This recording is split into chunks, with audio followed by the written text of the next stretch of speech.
Vous ne pouvez pas être dans le Seigneur et ne pas impacter. Parce que même dans la Bible nous a lu des actes, que les femmes de la haute société se convertissaient, des femmes qui influençaient, qui sont converties. Vous ne pouvez pas être chrétienne et venir seulement à l'église et vous contenter des positions inférieures, des places inférieures et penser que vous ne pouvez pas faire plus. Pourtant, Dieu nous a appelés à l'excellence. Parce que lorsqu'on parle de leadership, on voit des personnes disposées à relever des défis, à influencer, à impacter.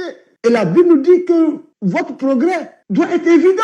Dieu ne vous a pas donné l'esprit seulement pour prophétiser. Dieu ne t'a pas donné son esprit seulement pour parler en langue. Dieu nous a donné son esprit pour une bonne cause. Afin que par nos actions, ceux qui sont autour de nous et qui nous entourent, oui, parviennent à glorifier Dieu par nos vies. Je dis à quelqu'un ce soir, tu ne peux plus rester à la maison. Tes excuses ne tiennent pas. L'Esprit de Dieu, lorsqu'il est sur toi, en toi, il te met en mouvement. Parce que même au travail, il dit, vous serez mes témoins. Ton témoin, c'est pas seulement à l'église ou au milieu des chrétiens. Tu témoignes par ta vie, par ta conduite, par ta manière d'être, partout où tu es, que tu n'es plus une personne ordinaire. Tu es rempli de la présence de Dieu, de la volonté de Dieu, de la gloire de Dieu. Nous sommes à une époque où beaucoup se sont laissés aveugler, beaucoup se sont laissés distraits par leur ignorance. Et je crois que lorsque Dieu parle de leader, parce que Dieu sait que tu as une place, tu es une femme qui peut oser, tu es une femme qui peut impacter, tu es une femme qui peut influencer.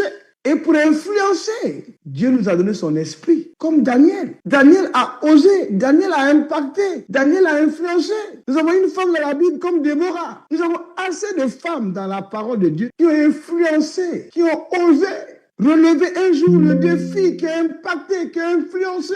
Quand je regarde dans les églises, on pense que la femme doit juste prier. Mais il y a des femmes qui priaient. Déborah était prophétesse, elle était juge, elle a même été présidente, elle a gouverné une nation. Pour certaines femmes, je ne dirais pas toutes, elles pensent que leur vie se résume à faire des enfants, se marier, et c'est fini. Pourtant, tu es allé à l'école, tu es intelligent. Les femmes dans le Seigneur n'influencent pas, ou ne peuvent pas impacter sans le Saint-Esprit. Et Dieu nous a donné tout ce qu'il nous faut pour influencer. Parce que ces femmes ont influencé l'histoire du peuple de Dieu, oui, de manière puissante. Le Saint-Esprit en nous nous amène à l'excellence, à la perfection. C'est pourquoi, quand vous lisez la parole de Dieu, tout ce que Dieu a donné aux hommes, Dieu a donné aussi à la femme. Dieu a donné aussi aux jeunes gens. Dieu a donné aux filles et aux fils. Le Saint-Esprit, lorsqu'on lit la Bible, est promis aux servantes comme aux serviteurs, aux filles comme aux fils. Personne ne doit vous dissuader sur ça. En faisant comprendre, non, c'est les hommes qui doivent être devant. Qui t'a dit? Dans la Bible, il y a eu des femmes qui étaient devant. Parce que la parole de regorge, plein d'histoires de femmes qui ont osé un jour. Et je viens te dire, l'Esprit me dit te dire que tu peux oser. Dis à quelqu'un, il faut oser. Dis à quelqu'un, il faut